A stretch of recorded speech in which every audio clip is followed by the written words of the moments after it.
Cette année pour Noël, le Verbe s'emballe et se déballe. En ces temps de partage et de mission, on lance une campagne de financement pour rejoindre des milliers de jeunes, de chercheurs de sens et des personnes plus démunies. Pourquoi offrir un cadeau au Verbe? D'abord, pour partager de bonnes nouvelles dans un monde qui suffoque sous les mauvaises, pour semer l'espérance aussi au-delà des crises et des scandales, et enfin, pour retrouver le sens chrétien de Noël, une fête où le vrai cadeau, c'est le Verbe. De plus, durant cette campagne, tous vos cadeaux reçus avant le 31 décembre 2021 seront doublés grâce à un jumelage. C'est donc dire que tous vos dons vont avoir un impact 2 fois plus grand en rejoignant 2 fois plus de personnes.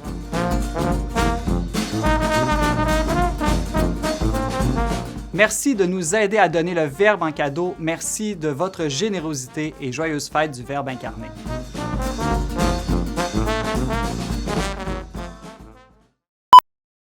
Pourquoi offrir un cadeau au Verbe? Ah là, par contre, ça vient de... Tu rajouteras bloopers à la fin.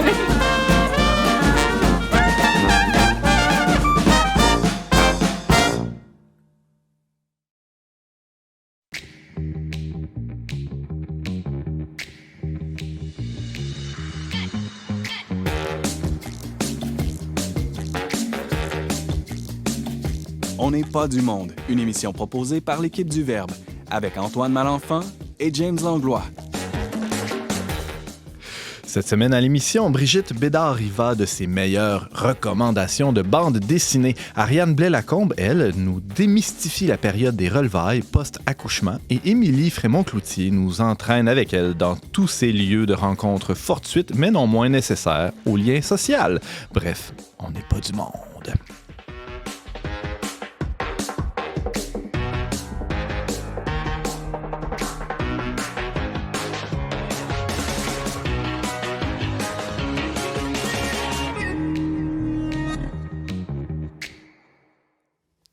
Bonjour à tous, bienvenue à votre magazine Foi et Culture. Ici Antoine Malenfant, en compagnie du joyeux James Langlois. Pourquoi joyeux, James, d'après toi? Parce que le Christ est ressuscité. Amen, alléluia. On n'est pas à Pâques pantoute, là, on est dans le temps de l'Avent, mais c'est pas grave. Mais hier, c'était un dimanche spécial, c'était le dimanche de la joie. Et là, on est dans cette semaine-là, toute joyeuse, 3e dimanche de l'Avent. On est en route vers Noël. Et en mission. C'est une petite référence au thème de l'année pastorale dans le diocèse de Québec. On salue les gens de ce diocèse. James, t'es en forme, en plus d'être joyeux, t'as l'air pas pire pépé. Ben ouais, parce que Brigitte Bédard est là. C'est Brigitte qui... Elle déteint positivement sur toi? Oui. Tout le temps. Quand on se voit, c'est la joie. Ouais. Hein?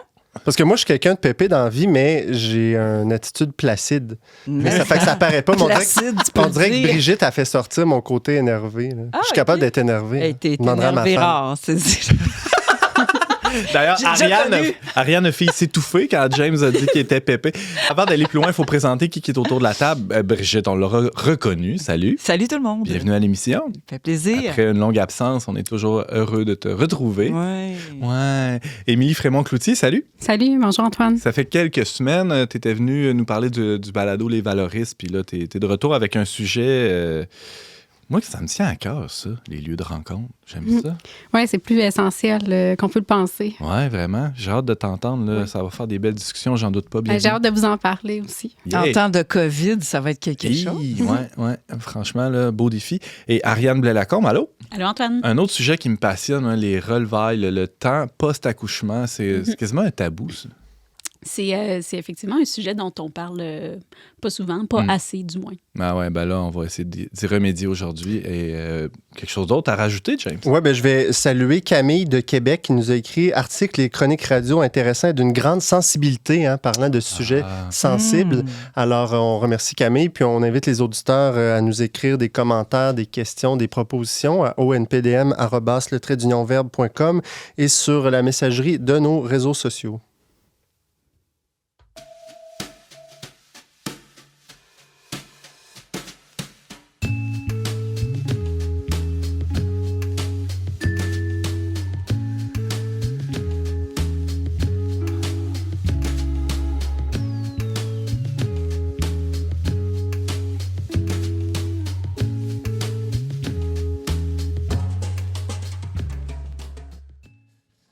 bande dessinée a été la porte d'entrée dans le fabuleux monde de la lecture pour plusieurs d'entre nous. Est-ce que je me trompe?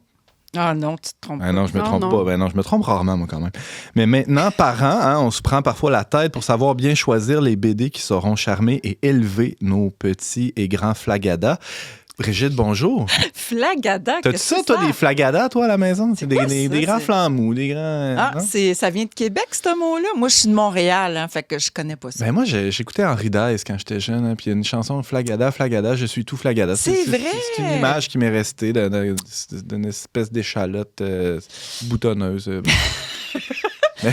Oui, j'ai des flagadas à la Ah ouais? maison. J'en ai des grands, des petits, des moyens. Ben, On a de tous les âges. Essayez de deviner c'est quoi, moi, la bande dessinée que j'ai lue La- quand j'étais petit. La première, Ouais. je sais pas. Quoi? Ceux Je qui me regarde co- ta ceux coupe qui de me cheveux, je dirais connaissent. Tintin. non. Ceux qui sont Astérix. déjà passés sur devant le bureau de James, il y a une petite figurine de Peanuts. Voilà, c'est Ok. Snoopy. Charlie Brown! ouais. Snoopy! Ouais, ouais. Ah, cute! Ah, moi, c'est Quick et Fluke.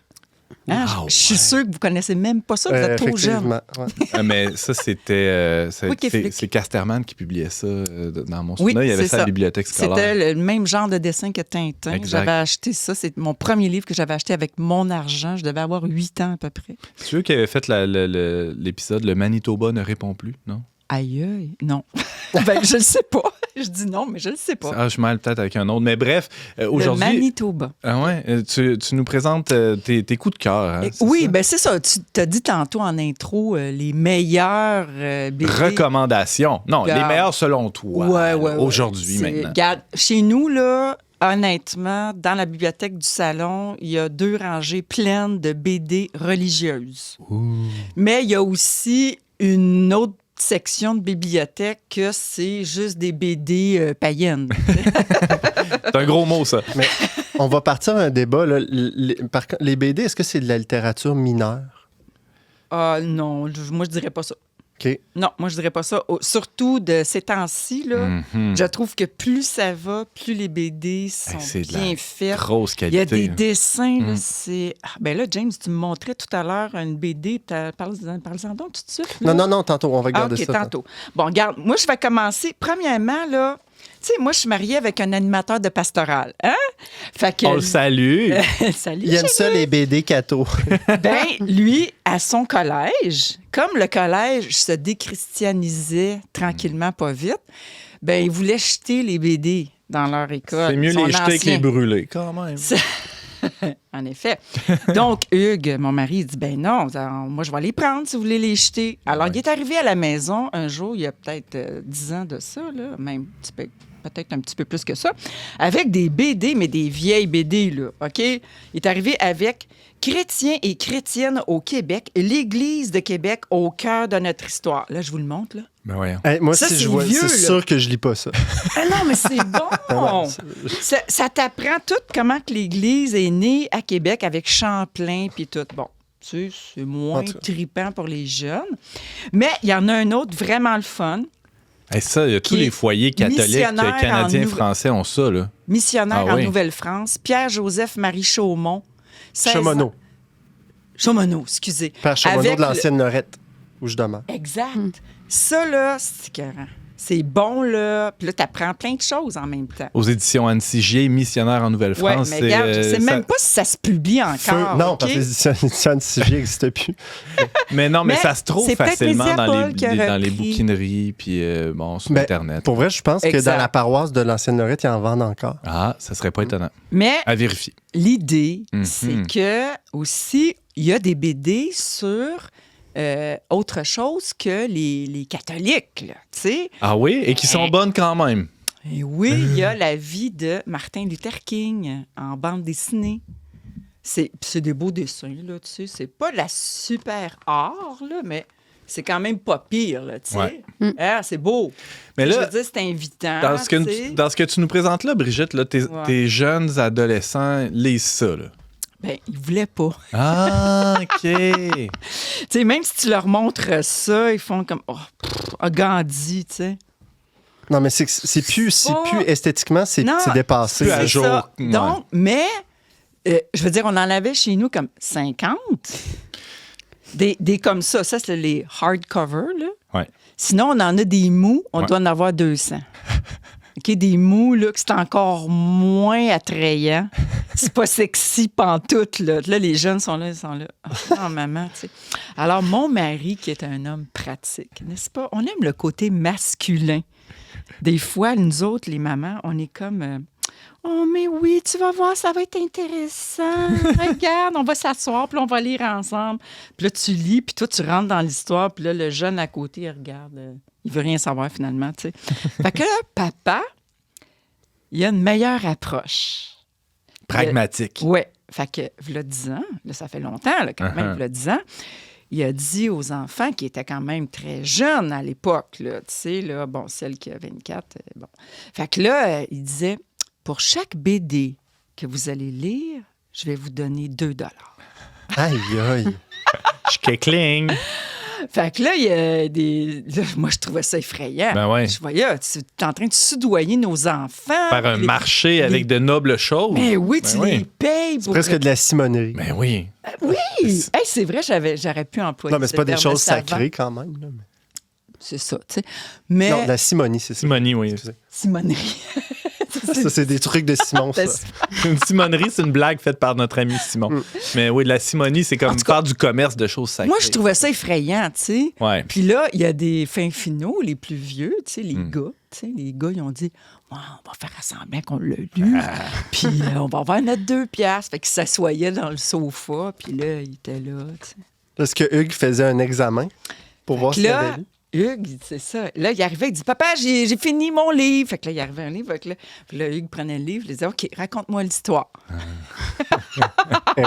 Fait que là, à un moment donné, ça marchait pas. Il disait, OK, va relire. Fait que quand il avait Essaie bien encore. passé, quand il avait bien passé l'examen, ben là, il y avait son 2 piastres. Ben, les enfants, ils les ont tous lus. Tous. Et c'est comme ça qu'ils ont appris à parcourir des livres sans les lire vraiment puis à bien résumer. Une formation Comme à idéale l'université. pour aller au cégep et à l'université. Non, mais vous seriez surpris de voir qu'aujourd'hui, Ils s'en souviennent, c'est ça. ils s'en souviennent, OK? Ça les a marqués. Puis, des fois, on a des conversations autour de la table. Ils me disent, ah ouais, ça me fait penser à Dominique Savio. Ouais. Il faisait telle affaire. Puis, on s'est rendu compte 10 ans plus tard, parce que, tu sais, c'est long avant que tu vois les fruits de ton éducation. C'est très long. Puis, des fois, on est porté à se décourager comme parents. Mais non, il ne faut pas se décourager. On voyait qu'il y avait un fruit à ça. Puis ils ont appris à connaître la vie des saints comme ça. Puis, tu sais, il y en a, là...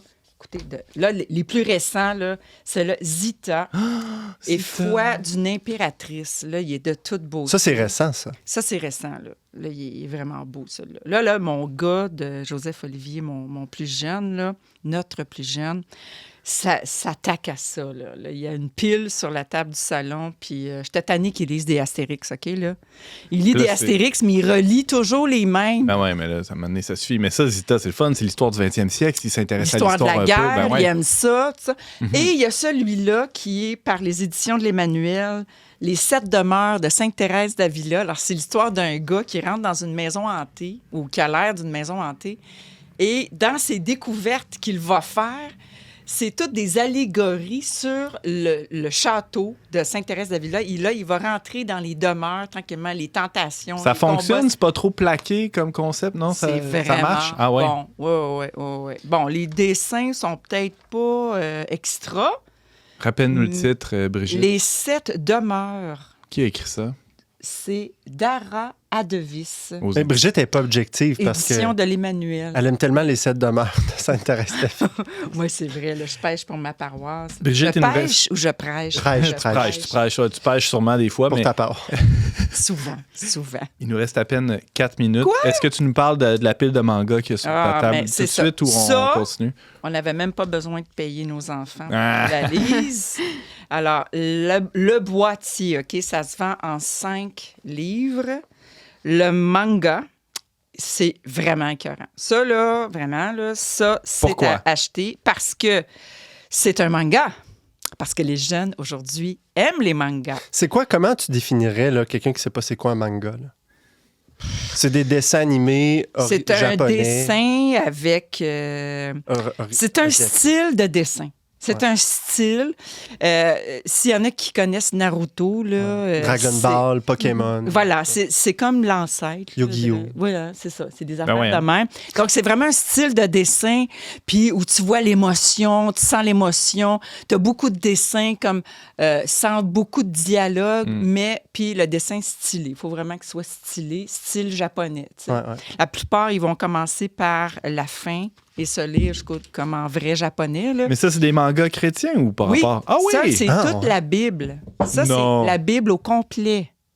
Alors, du début de la Genèse jusqu'à l'Apocalypse. Mais c'est des allusions ou c'est littéralement la Bible? Alors, littéralement... Littéralement la Bible. OK, mais là, je vois les titres, là, la mutinerie, la métamorphose.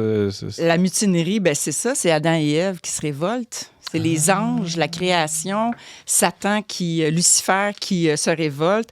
Après ça, tu as Manga, les magistrats, c'est les rois. Les juges. Les juges.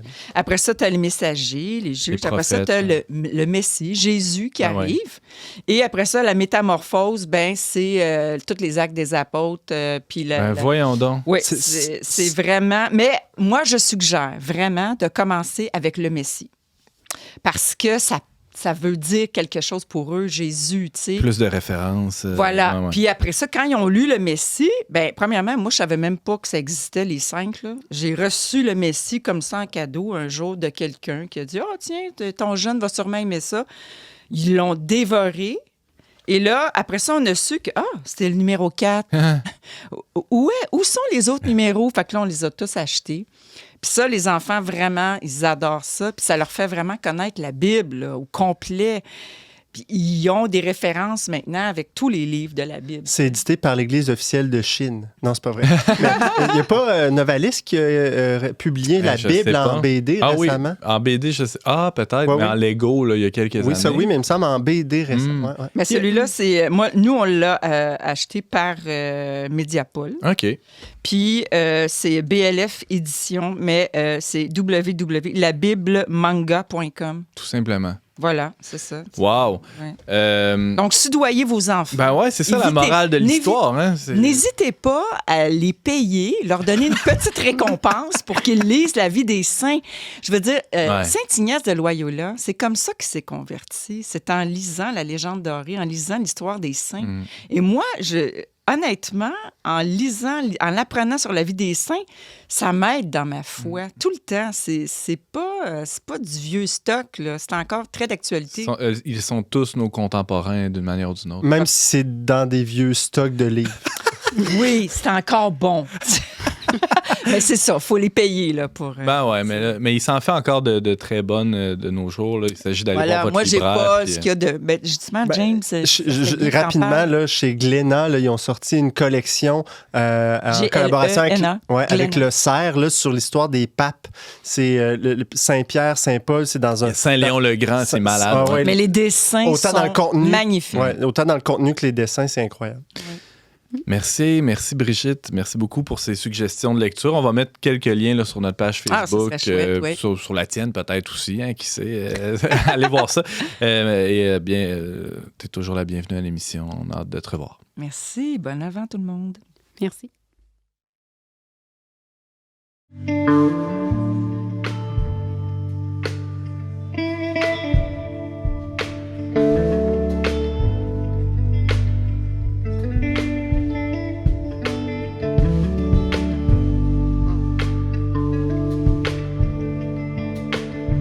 Standing in line at the filling station. Love the smell of the gas just waiting. I know I shouldn't breathe it in, but I do anyway.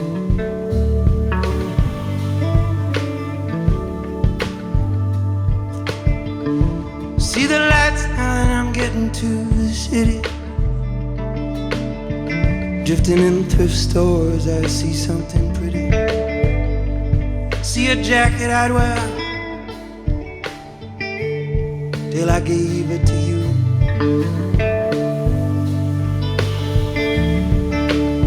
I'm not your lover. I'm not your lover anymore.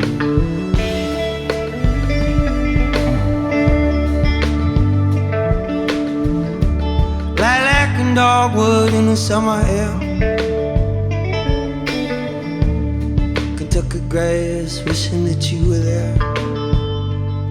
With your hand on my knee.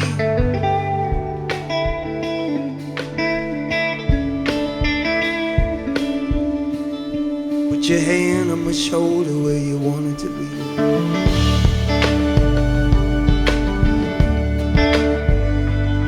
I'm not your lover. I'm not your lover anymore.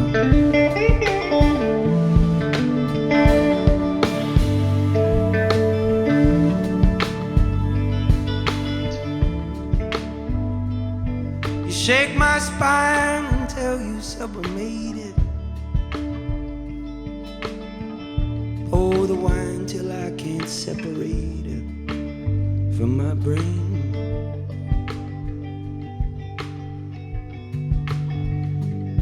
You're a sign on the highway covered in rain.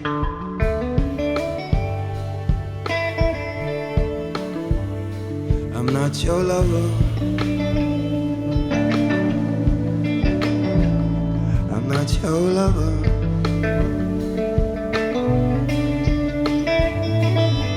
I'm not your lover. I'm not your lover anymore.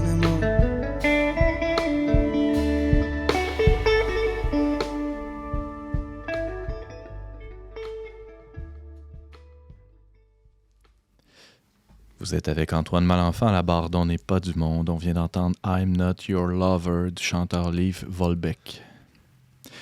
Quand on entend l'expression postpartum dans l'esprit du commun des mortels que nous sommes, ça réfère tout de suite à la fameuse dépression postpartum, vécue par de nombreuses femmes dans les jours qui suivent l'accouchement. Mais cette idée réductrice éclipse des enjeux beaucoup plus larges concernant la périnatalité. Pour en discuter, la chroniqueuse Ariane Blais-Lacombe est avec nous. Salut Ariane. Allô Antoine.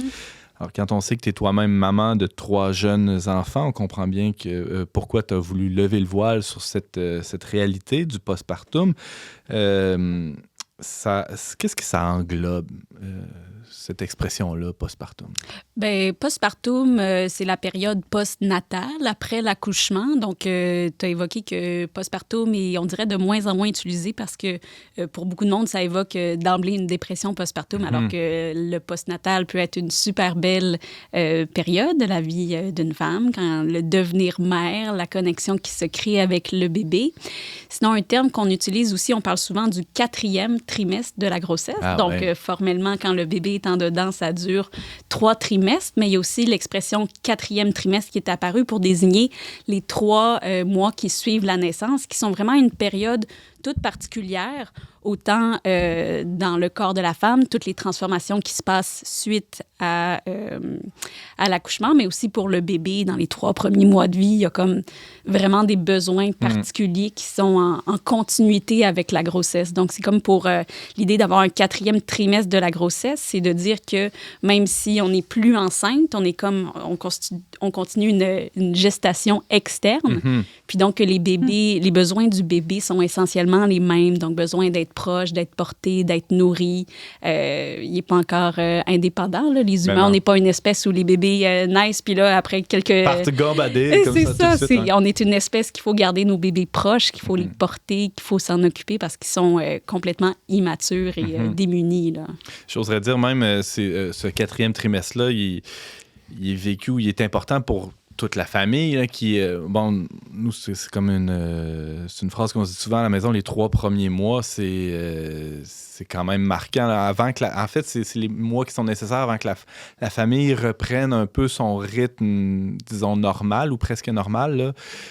C'est une période d'adaptation pour tout le monde. Là. C'est ça que je voulais surtout souligner. Là. Exactement, oui. Il y a beaucoup de choses qui se passent aussi dans tout l'entourage de la famille, une fois que un nouveau bébé arrive. Puis, ce qui est spécial un peu, c'est que dans notre culture, au Québec, mais aussi, je pense qu'on voit ça partout en Occident, c'est que cette période-là n'est vraiment pas reconnue. C'est comme un espèce de tabou, on n'en parle pas.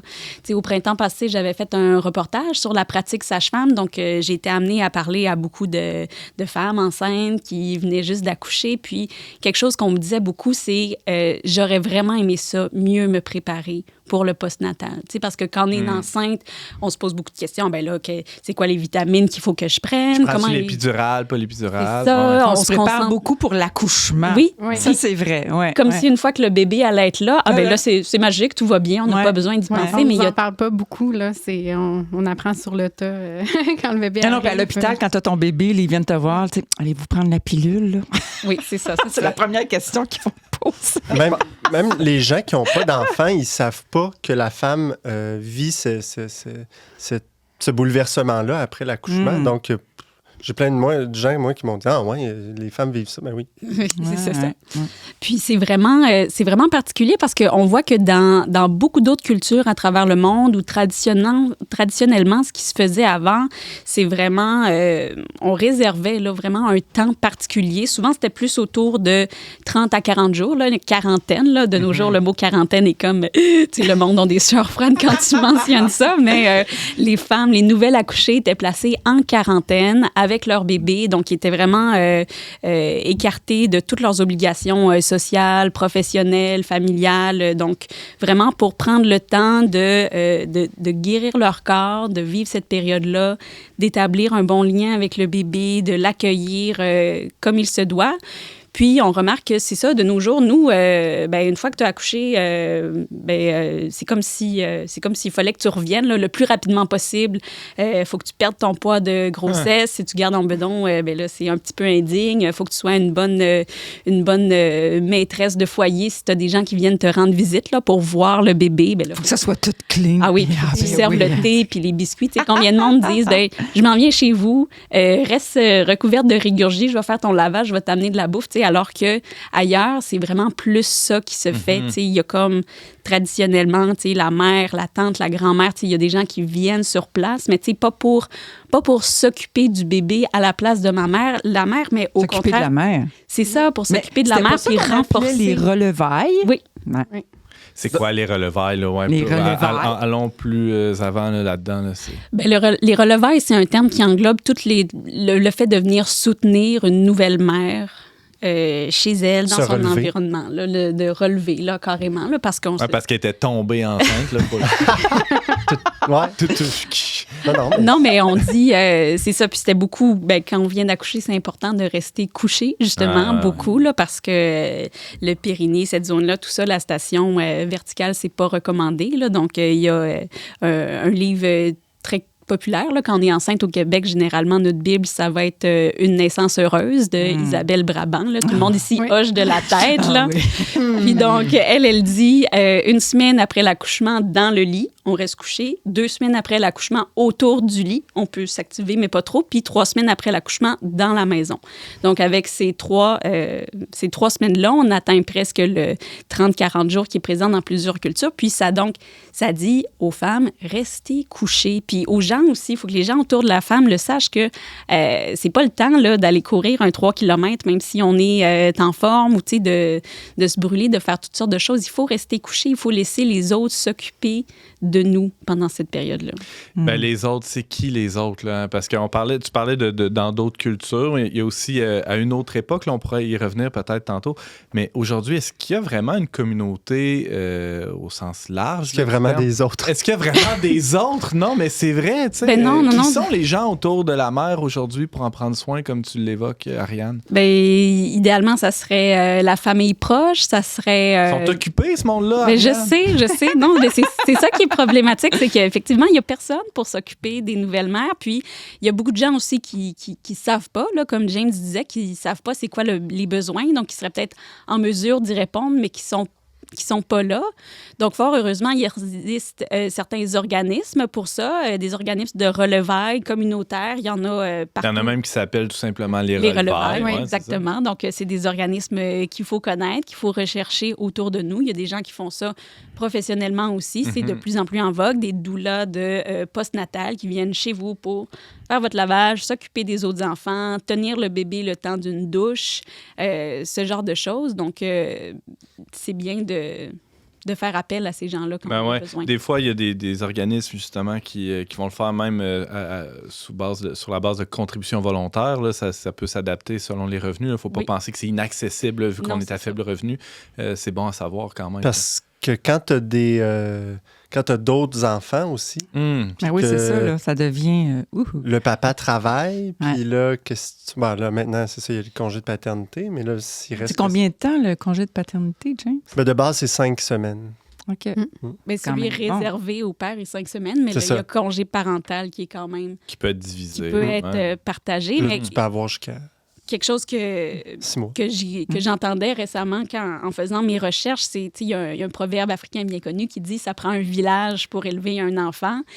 Dans notre société moderne, le village est absent, puis donc la responsabilité d'être le village va retomber uniquement sur le père parce que dans notre société individualiste à fond, le couple est une structure qui tient ensemble, mais qui est tellement isolée du reste que souvent, ça va être le rôle du père de finalement prendre tous les rôles pour relever la mère, alors que lui-même vit un certain postpartum, est en période d'adaptation, puis donc, ça fait trop pour un papa. Ah ouais. Il faut s'équiper de plus de gens autour. Je peux pas masser les pieds de ma femme qui vient d'accoucher en même temps de faire la vaisselle. D'abord, c'est pas hygiénique, là, puis ensuite, ben, j'ai juste 2 mains. Là, tu sais. Non, Moi, mais- j'ai vécu ça à notre deuxième. Moi, je pensais, OK, on a juste, tu sais, puis là, je vais m'occuper de tout, faire les repas, je vais faire le ménage, je vais m'occuper de l'aîné. T'as-tu fait un burn-out? Ça a pris 3 jours. J'ai fait, ben là, ça marche pas Non. pantoute. Là, je peux pas Ben tout non. faire. Tu sais, c'est Ouais, comme- c'était trop. Ouais. Mais- Émilie, comment t'as vécu ça? Toi, t'as eu un bébé dans la dernière année, je pense? Oui, ben c'est ça, mon bébé, il y a 8 mois et demi actuellement. Ben je dirais que pour moi, ça a quand même été vraiment un défi parce que la situation, c'est que j'ai un bébé, on est revenu à la maison, puis à 8 jours, il a dû être hospitalisé. Ah ouais. Puis on était encore aussi en période de COVID, tu sais, donc le soutien est là, mais plus modéré. Puis c'est ça, dans la période où, comme tu le nommes, là, dans l'ouvrage d'Isabelle Brabant, mais il disait « prends ça mollo », mais tu sais, moi, j'avais comme à gauler ça à l'hôpital. donc, Aller-retour, ouais. maison-hôpital. Oui, ben c'est ça. J'ai pu, heureusement, là, rester sur place, mais tu sais, c'est ça. Ça a été quelque chose, mais quelque chose qui a vraiment été un baume sur mon cœur puis qui a permis, tu sais, d'avoir du courage. Mais c'est une grande amie marocaine que j'ai. Elle a fait les relevailles, mais au niveau gastronomique, là. Elle m'a préparé, là. Mais des mets, là, du couscous, des pâtisseries, tu sais, toutes des choses plus savoureuses les unes que les autres. Puis dans leur culture, c'est ça, il y a vraiment des plats dédiés spécifiquement à ça. Ah, Donc, Ça, c'est déjà beaucoup, là. Oui, Ça, c'est oui. Donc, extraordinaire. que ça a été extraordinaire, surtout dans les circonstances. Là. En avez-vous déjà reçu de la bouffe? Je regarde les mamans, surtout, là, quand vous avez eu un bébé, ouais. Ouais, Oui. ouais. Ah oui, puis c'est très... Qu'est-ce que ça fait sur... Ouais, c'est ça. Qu'est-ce que ça... Écoute, nous autres, c'est à notre Non, mais si c'est sixième pas bon, enfant. mettons, là, moi, je vais te faire un plat, j'ai peur que ça soit pas bon, peut-être, là. Puis que t'aimes pas ça ou ça tombe pas dans tes goûts, non? Je pense que c'est secondaire. Ah, OK, rendu là. Non, mais tu fais de la bouffe que tu sais que tout le ouais, monde ouais. aime à peu près. Un là. pâté chinois, une lasagne, des affaires. Oui. Des affaires comme ça. Mais tu sais, à notre sixième enfant, il fallait quand même que les gens, il faut qu'ils fassent de la bouffe pour 10 personnes. là. C'est un autre contrat, là. C'est ça. Mais tu sais, on avait rempli le congélateur. Là, fait que j'avais de la bouffe de prête. Puis en plus, nous, on déménageait un mois plus tard parce qu'on sait que c'est connu. Quand t'es enceinte, hein, tu déménages.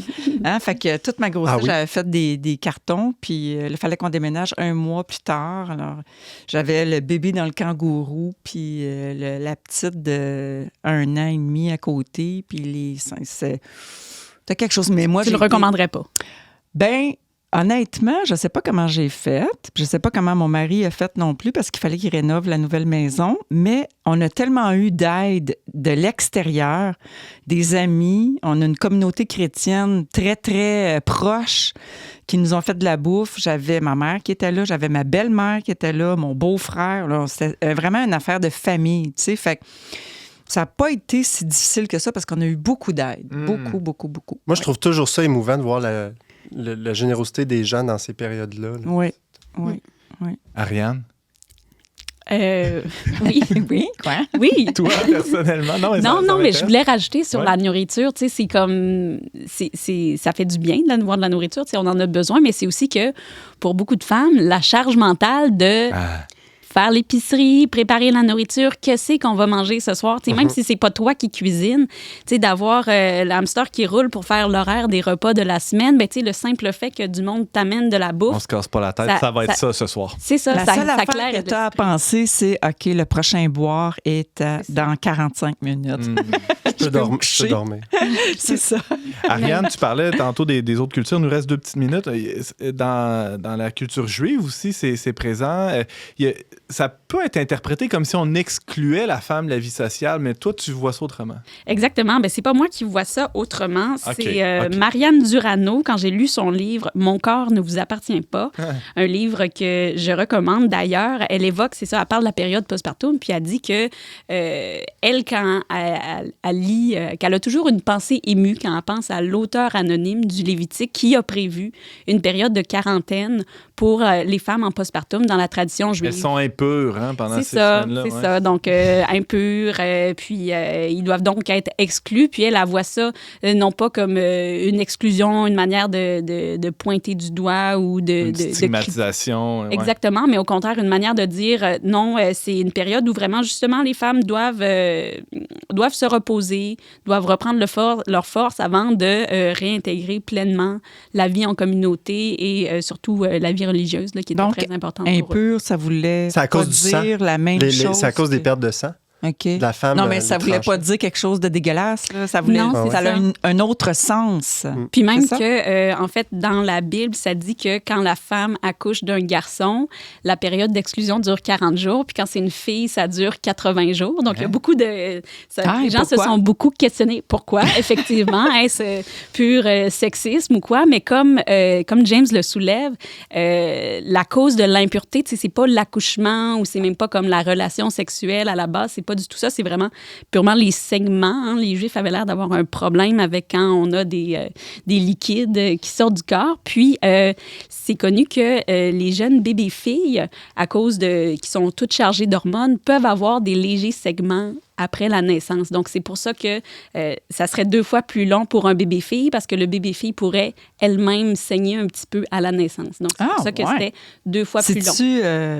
Non, ça, c'est d'autres recherches que j'ai faites là-dessus. Là. Il y avait aussi la théorie de renforcer le lien mère-fille qui est tout spécial, donc de prévoir une période plus longue ou même d'éviter que le mari s'essaye un peu trop vite d'avoir un garçon. Donc, si c'est ça que ça prenait, ben on était content que ça soit là pour ça. Chez les Autochtones aussi, les femmes, durant leurs règles, étaient mises en quarantaine. OK. Puis quand les femmes n'ont plus leurs règles, qu'est-ce qui arrive? Elles sont toujours pures, finalement.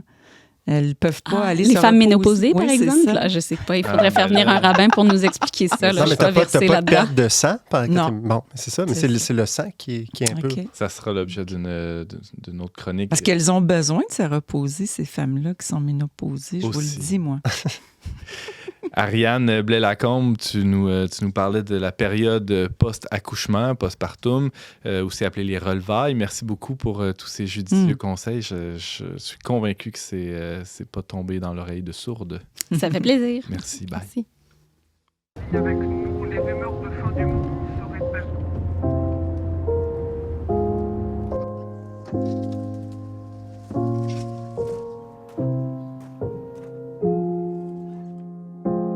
Ton cœur vers moi, à pleine vélocité.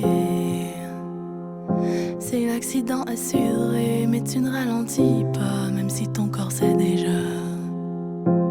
Tu te suicides dans ma bouche, le venin quand tu me touches, mais tu es toujours là. Tu fonces tout droit vers mon amour figé. Mais on a l'habitude de mourir, une fois de plus, pourquoi pas?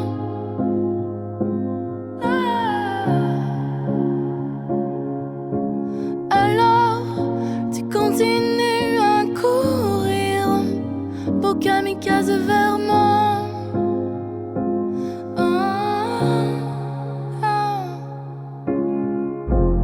Et ton cœur s'éclate contre le mur de l'amour mort. En mille gouttes écarlates dans le lit sans nos corps. Je t'aime toujours hier. Il fera beau, j'espère. Dans le ciel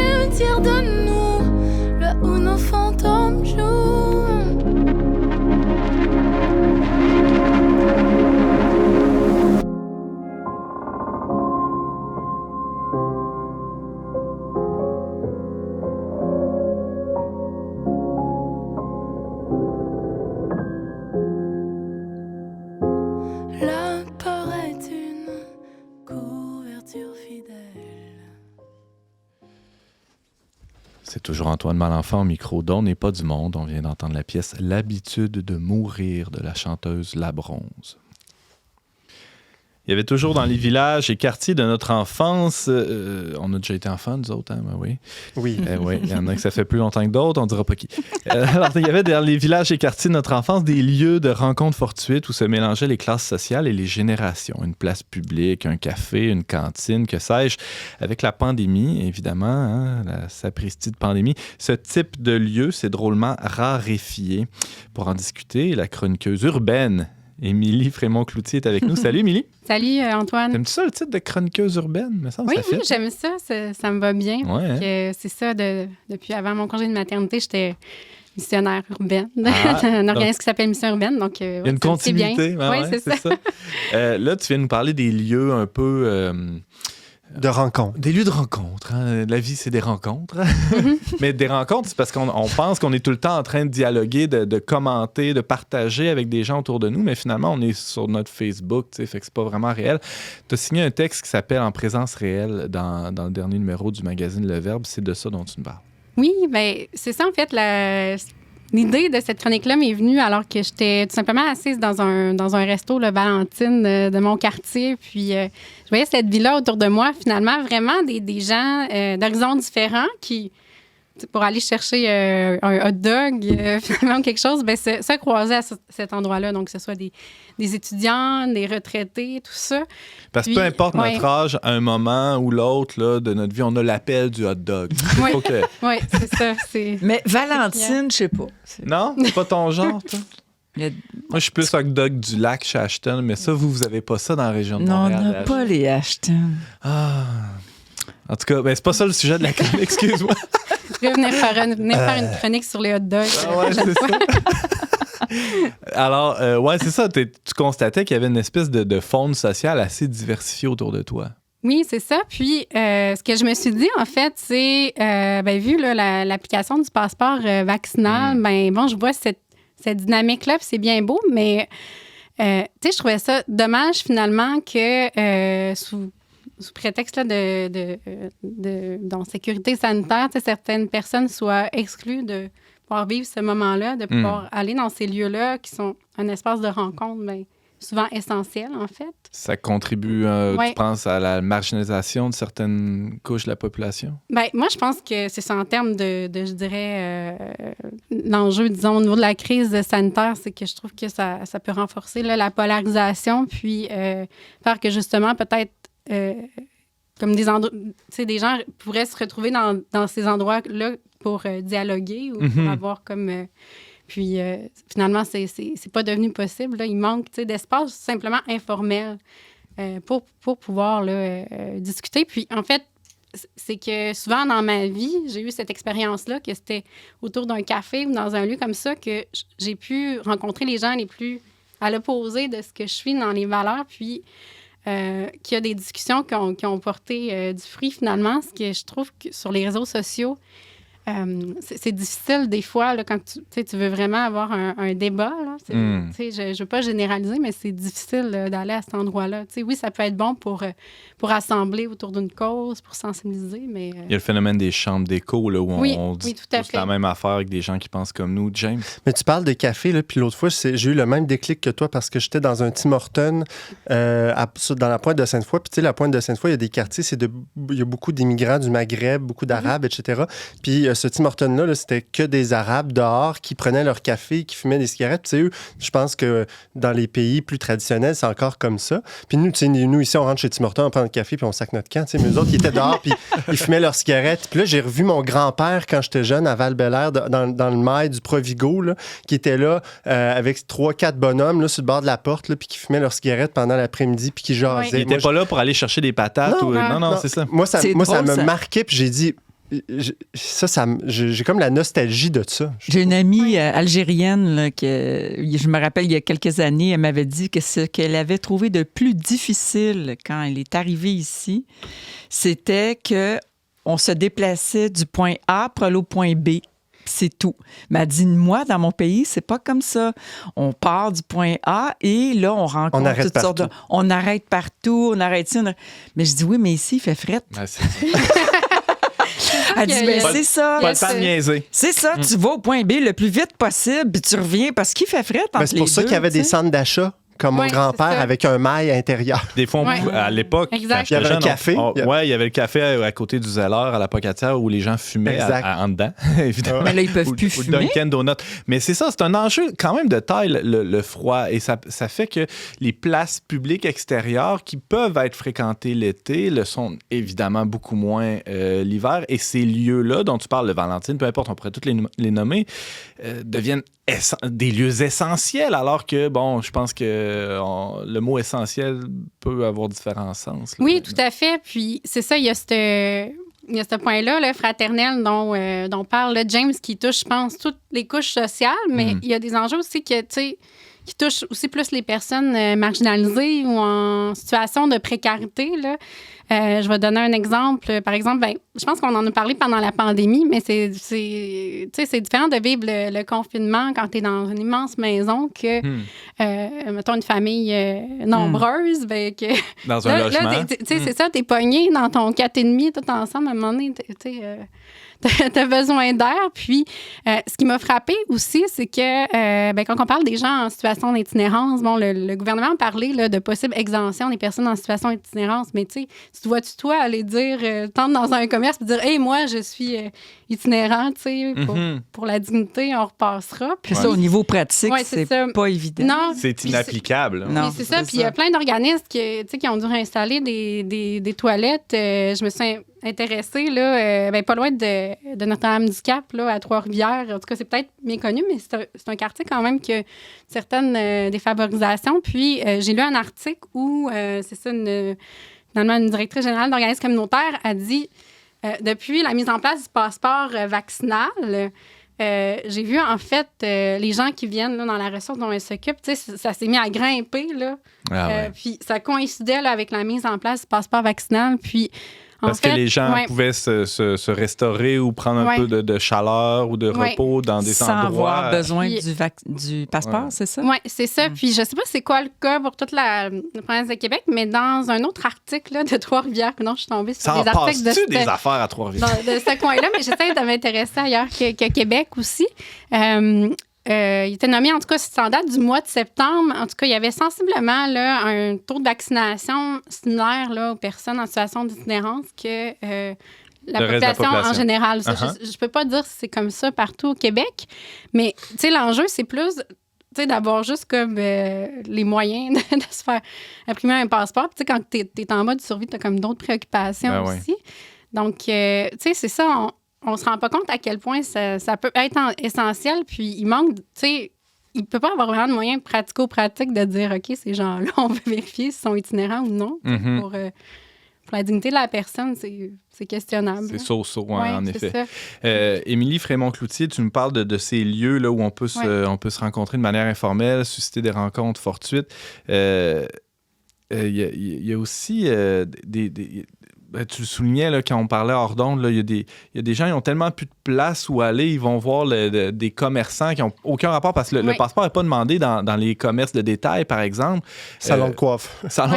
Non, mais tu sais, il y a l'émergence de ce nouveau phénomène-là qui est un révélateur ou un symptôme de ce qu'on décrit depuis tantôt. Oui, tout à fait. Mais ça m'a frappée parce que j'ai lu dans un article paru, là, c'est assez récent, c'était à la mi-novembre. C'est un reportage, en fait par Radio-Canada. Puis, il y en avait qui, dans un centre d'achat de Montréal-Est, c'est un employé de Vidéotron qui disait que pas moins d'une vingtaine de fois par jour, il y avait des gens qui venaient puis qui ne savaient pas quoi faire. Des fois, il n'y avait même pas de cellulaire. Puis ils disaient, ça a l'air, pouvez-vous me montrer, ça me prend-tu un téléphone? Il faudrait que je me cherche un logement ou j'ai pas l'information pour avoir telle assurance. Là, je sais pas, aidez-moi. Puis il dit que ça arrivait une vingtaine de fois par jour. Oui, majoritairement, probablement, aux personnes aînées, mais il disait que c'était pas que des personnes aînées. On parle plus d'anecdotes, là. Non, c'est ça. Il y a une récurrence, il y a un volume. 20 fois par jour. C'est pas rien. Ça m'a vraiment marqué. Juste ce gars-là, juste à ce kiosque-là, c'est intéressant. James? Il y a des enjeux urbanistiques aussi dans tout ça, parce que tu regardes en Europe, là, chaque ville, chaque village, même les petits villages, ils ont des places publiques avec les cafés, puis là, tu vois, en Espagne, tout ça, là, les gens, ils se réunissent là, jusqu'à tard le soir, les enfants jouent là, ça prend un café, ça jase, ça ça prend un verre, puis c'est de même toute la soirée. Puis Mais c'est comme une culture qu'on n'a pas. Non, on mais, dirait. mais l'aménagement des lieux, il est pour beaucoup. On va-tu prendre une marche dans le Power Center de Beauport? Non, mais entre le Walmart Non, mais je et te le donne Renault un Dépôt, exemple. c'est vraiment Chez- le fun. Dans mon village, là, près de Montréal, là, ils ont ouvert un café. OK? C'est comme, wow, tu sais, un café. Alors, moi, j'étais toute contente, tu sais, parce qu'ils veulent revitaliser le centre-ville. un grand stationnement Le café, vide. là, le café, il est ouvert du lundi au vendredi de 9h à 5h. Et Colin, oui. C'est- C'est Pendant que tout le monde travaille. Ben, c'est ça. C'est pour qui, ce café-là? Ils n'ont pas compris le concept du café, tu sais. Mais c'est ça. Souvent, on dirait que le monde, je sais pas, ils sont pas Et connectés. le monde. Ils n'ont pas d'allure. Non, mais Ils n'ont pas d'allure. Non, mais qu'est-ce qu'on attend là, pour s'en partir un, Valentine, là, ouvert 24 heures? Ah, come on, Mais Ben, ça, que le parvis du Verbe devienne un lieu de un rencontre. café ici. Ah, c'est central ici, en C'est pas plus. fou. Arrêtez, on a déjà eu un projet de café, puis ça n'a pas marché. Mais c'est On s'en vraiment parlera un plus tard. sujet Ok. qui me passionne, puis ça pourrait être un autre sujet parce que toute la façon dont ça a été, tu sais, a été pensé finalement le développement urbain à partir des années 60 par les Power Centers, etc., mais ça a été fait pour tout à l'auto, puis la vie individuelle finalement. Tu sais, on a commencé à penser comme l'individu, puis pas la communauté, puis là, il y a des gros enjeux maintenant en lien On avec est ça. pogné avec ces structures-là. Oui, c'est ça. puis il y a aussi, tu sais, plus largement, ou d'un point de vue chrétien, on peut se questionner sur la question de la communauté. Tu sais, comment que c'était les églises à l'époque, puis les parvis d'églises. Donc, tu sais, tout ce qu'on amène au niveau des cafés, je pense que c'est aussi valide pour les réflexions pour les communautés chrétiennes. Quelle issue tu vois à tout ça, Émilie Frémont-Cloutier? Comment on peut sortir de cette impasse-là où il y a une exclusion de certaines personnes? Tu sais, bon, hormis la fin de la pandémie, là, ça, je pense qu'on souhaite tous ça, mais quelle solution t'amènerais aujourd'hui? Ben, moi, je pense que c'est de prendre conscience profondément, tu sais, en tant que personne, en tant que chrétien, si vous êtes chrétien, tu sais, de l'importance de votre présence auprès des autres. Là. Tu sais, c'est juste le fait que quelqu'un puisse vous croiser dans la rue, dans un café à tout instant, mais c'est vraiment pas anodin, tu sais, pour chaque personne que vous croisez, mais au niveau de la vie collective aussi. Puis, des fois, ça peut être tentant de dire, ben, je vais juste comme... je suis fatiguée à soir, tu sais, je vais me caler là, de la livraison de pizza ou whatever, mais des fois, ça peut sembler très banal, mais juste se déplacer à pied pour aller à un endroit, mais ça peut être plus important qu'on pense. Ça ouvre toutes sortes de portes. Oui. Et Ariane? Moi, quelque chose qui me choque puis qui m'insulte un peu, c'est les écouteurs.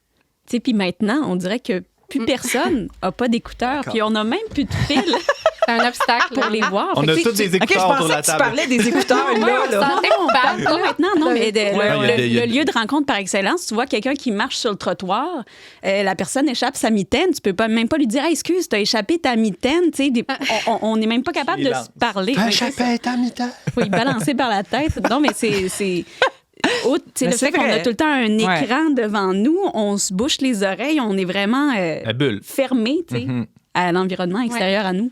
Non, mais les gens sont menaçants. Faut quand même tu sais, se protéger, Ariane. Là, Mais- tu sais. Moi, Je te taquine. comme père, j'ai découvert un lieu de rencontre comme ça, puis c'est les parcs d'enfants, les parcs oui. de jeux. Puis je Tout à trouve fait. qu'il y a quand même toujours, faut se faire toujours un peu violence pour commencer à parler avec les autres parents. Mais je trouve que souvent, j'ai vécu des beaux moments comme ça dans des parcs, puis en tout cas, bref. Faut passer, faut accepter le fait qu'il y aura du small talk au début. Ouais, ouais. Hein, la météo, pas grave. tiens, il y a quel âge? Puis là, à un moment donné, ça peut-être ça Ben débouche. oui, ça peut être Ouais. agréable de parler de futilité. Ben tu sais. oui, ben oui. Mais j'ai une question. Excusez mon ignorance, là. Mais c'est quoi un power center? Un power center, tu sais, c'est les jolis endroits où il y a comme... ben, en fait, il y a des immenses stationnements, puis... Il y a un Canadian Tire. Canadian Tire, Walmart, tu sais, c'est tout Ah. dans des blocs, là. Un C'est centre pareil. d'achat, c'est les magasins au milieu, le stationnement un tour. Un power center, c'est le stationnement au milieu, puis les magasins tout Ah, autour. Tu peux pas oui. marcher d'un magasin à l'autre. Faut que tu prennes ton Tout à auto fait. à chaque C'est fois. ça. Ben, tu peux, Ouais, là, mais ouais. c'est un Ben, peu... tu peux, mais ouais, c'est... Des C'est risques vraiment et pas périls. fait pour les Mais, piétons. mais non, mais tu vas pas là pour aller d'un magasin à l'autre. Tu vas là, tu vas au magasin que tu veux. ben C'est ça, Tu t'en vas. exact.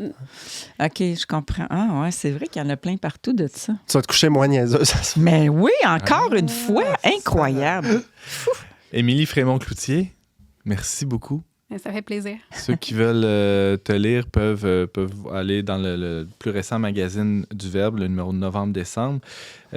Ton texte s'intitule « En présence réelle » et tu parles de ces lieux-là où on peut se rencontrer en présence réelle.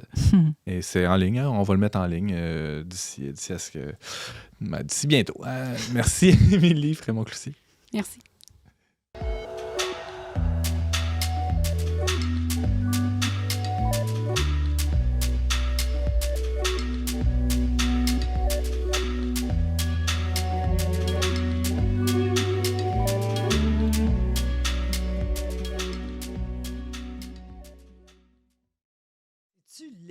Oui. Présentiel. Je sais pas qui a parti On a ça, toutes mais les tout le monde l'a recommandations acheté. culturelles? C'est reparti. Brigitte, Merde, j'en ai pas. Oh mon Dieu. On enregistre qui en a? Moi, j'en ai une. Ariane, James. C'est tout pour cette semaine, mais on se laisse avec des recommandations culturelles de nos copains. Tiens, madame, d'abord. Vas-y donc, Ariane. J'ai réfléchi longuement avant de vous recommander la chose suivante. Puis j'en suis venue à la conclusion que mieux valait le savoir. Alors, j'ai commencé à écouter le nouveau podcast de Olivier Bernard, alias Le Pharmacien. Son podcast Dérive, qui est disponible sur Radio-Canada, l'application Audio. Puis, dans son premier, il s'était penché sur le rituel de sudation et l'histoire en particulier d'une femme qui était morte dans un tel rituel. Puis là, ici, on s'intéresse à l'histoire d'un jeune homme québécois qui se serait supposément suicidé au Pérou après avoir consommé de l'ayahuasca, une espèce de drogue spéciale avec un penchant spirituel dont j'ignorais... c'est la mode. Là. Ben, c'est ça. Moi, je suis pas à mode. Là. J'ignorais complètement l'existence de cette chose. Voyons, t'en as pas... Grand bien t'en face, ouais. Mais donc, c'est quelque chose que j'ignorais complètement. Ces podcasts, c'est toujours... Il y a un petit côté lugubre, là. Ben, c'est ça que j'entends, là. C'est ça, mais ça reste que c'est très intriguant, c'est accrocheur, puis en tout cas, ne serait-ce que pour être au courant que ces choses-là existent, je recommande l'écoute de ce podcast. Bon, ça s'appelle? Ça s'appelle le Dérive, ;ayahuasca. Merci. On trouve ça sur les applications balado les plus communes et sur Audio, sur le site d'application de Radio-Canada. Merci Ariane Blais-Lacombe. James Langlois. J'ai déjà parlé à l'émission de La face cachée de Maria Montessori, qui a toute une pédagogie catholique chrétienne pour élever les enfants dans la foi, puis qui était complètement occultée. Mais j'avais parlé du fait que les éditions Artege, notamment, depuis quelques années, là, contribuent à revaloriser cette pédagogie dans le monde francophone. Puis ils viennent de publier un texte inédit de Maria Montessori là, qui était écrit dans les années 40. C'est la messe vécue pour les enfants, guide pédagogique à l'usage des éducateurs et des parents. Donc, c'est avant la réforme liturgique du Concile Vatican II, mais quand même, elle met en contexte tous les éducateurs qui veulent aider les enfants à s'approcher de la liturgie. Donc, je vous le suggère. Là, il y a même un lien pour télécharger le matériel pédagogique dans le livre. C'est intéressant. Émilie? Oui, moi, je vais vous recommander. C'est un livre de Jocelyn Sioui, donc un Wendake qui s'appelle Mon oncle Jules. Puis, je trouve ça vraiment intéressant parce que ça fait apprendre beaucoup sur l'histoire de la communauté Wendake, mais c'était aussi un activiste autochtone qui, pour moi, était méconnu. Puis, a vraiment eu une histoire... il a vraiment été important, en fait, dans l'histoire... Des Premières Nations, je dirais, des questions de justice sociale pour les Premières Nations dans l'histoire. Donc, c'est vraiment bien écrit en plus. Donc, j'ai appris beaucoup, là, en fait. Tu nous rappelles le titre et l'auteur? Oui, c'est Mon oncle Jules de Jocelyn Sioui. Merci, Émilie. Merci à Brigitte aussi qui était avec nous cette semaine. Et merci à Marc-Antoine Baudette et James Langlois à la technique. Merci à la Fondation Lucien Labelle pour son soutien financier. Vous pouvez réécouter ou partager cette émission en tout temps via votre plateforme de balado-diffusion préférée. Pour tous les détails, visitez le-verbe.com/radio. Et on se retrouve la semaine prochaine, même heure, même antenne, pour une autre émission dont n'est pas du monde.